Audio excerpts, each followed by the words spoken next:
please explain what happened with American Airlines and TWA flight attendants. Pat? Sadly, I can explain that. Having been in communication with the American Airlines flight attendant who was the president of that flight attendant union when it happened, and also having an ongoing relationship with the former TWA flight attendants. When American Airlines bought TWA, the union representing, the independent union representing the flight attendants at American Airlines made a deal with their management that the TWA flight attendants would be added to the American Airlines flight attendant seniority list at the bottom. That they would be given no credit, zero credit for the time that they spent at TWA. And they were not given any opportunity to arbitrate that issue and gain some credit for their seniority. They were what is called in the industry, they were stapled to the bottom of the American Airlines flight attendant seniority list. This was shortly before the tragic events of September 11th, 2001.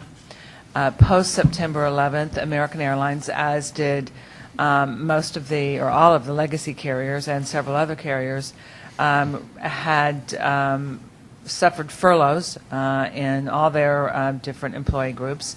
And because the Transworld flight attendants were at the bottom of the list, they were all furloughed. Because American Airlines has been slow to grow back to their pre-September 11th, and unlike many of the other airlines, Delta, United, Northwest, have still have flight attendants on furlough, and because they have a 5-year right of recall, many of the TWA flight attendants were in danger not just of suffering a 5-year furlough, but of losing their right to be recalled. So we worked with the TWA flight attendants and with their new senator from the state of Missouri, because you recall that St. Louis was the primary TWA hub.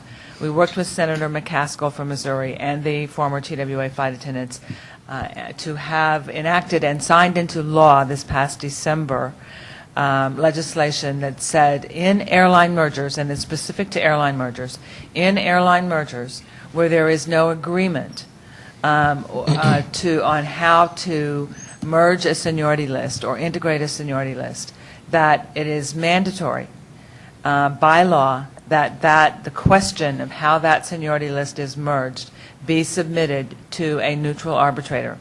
And that neutral arbitrator will be charged with making the decision on how that list will be integrated using what is known as a fair and equitable standard. This was intended to prevent the very worst from happening, which is the stapling to the bottom. It was intended to be an absolute floor. It's not intended and will not take the place of our policy between two AFA carriers, nor does it replace our philosophy and belief that in any merger situation, both flight attendant groups should get credit for whatever their current seniority might be. But it is intended to be a safe place, if you will, to prevent flight attendants, any flight attendant group, from ever again losing all of their accumulated seniority. I know there are some people that believe that that submitting the question of a seniority integration to a neutral arbitrator and using the fair and equitable standard might actually get them something better than what they would get by getting credit for the seniority that they currently have. I would simply ask you to consider whether or not you want to risk the years of seniority that you've accrued by asking an arbitrator, an outside person, to decide what happens to your seniority, no matter what standard they may be using, or whether you would rather be able to rely on the fact that whatever seniority you have accrued over the years is yours to keep, to take into any merger situation. And if I could, Vita, let me just add, we have the perfect example of what Pat was just referring to in the recent merger at U.S. Airways and America West, where the U.S. Airways pilots went into that. Under the pilot rules, it's the same as what's now in the law, roughly, that there's a fair and equitable standard and there's an arbitration.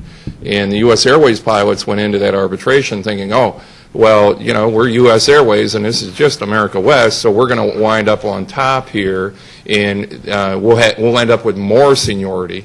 And they were shocked, I think, is fair to say, when the arbitrator ruled and they actually lost seniority to the America West guys.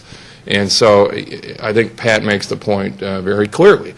You know, if you think you might get an advantage, and I know the company is trying to plant this idea right now, you have to be very careful what you wish for, because once you turn it over to an outside party, you don't know what the outcome is going to be. And I know the U.S. Airways pilots are certainly very upset now with what happened. Once you get a ruling like that, it's binding. You're stuck with it. And the beauty of the AFA policy is you know what you have going in, you know what you have coming out, it's all spelled out, and you don't risk losing any of your seniority in the process.